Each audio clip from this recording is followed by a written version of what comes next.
Hello mga kaiko. Kita nyo sa akong t-shirt sa akong gisuot. Ames Twins passporting services ni mga kaiko. Kung kinsa tong willing mo abroad, libre tanan mga kaiko. Nara sa ginsa ng opisina kung gusto ninyo nga mo abroad mo. Libre na tanan, libre kasaba. Ay, sorry, joke lang.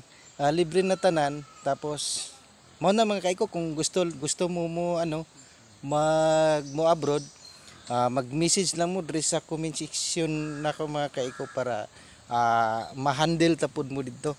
Madala ta mo dito kung willing lang mo nga para ma-assist pud mo nako nga makatuod mo sa opisina sa Jinsanville mga kaiko ang opisina sa Ames Twins Passporting Services. So kung willing lang mga kaiko, kung ano pod,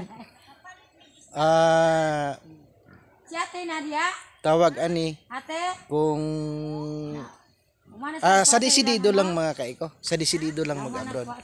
Willing ko mo assist sa inyo mo introduce mo dala sa opisina mga kaiko. Shout out na ko kay Ames Twins Passporting Services. Ma'am, belated happy birthday. Nanawag ko sa imo hagapon, nanawag ko karon, wala man kang tubag. So nanawag ko sa imo hagapon kay gusto po dun ta kumukaon og kay makakaon ra man tag lami-lami onig na mga okasyon. Madam, so wala man ko nimo gitubag, nanawag po ko ganina.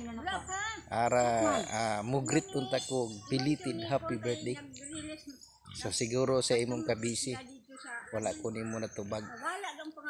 So mao na madam, belated happy birthday na lang.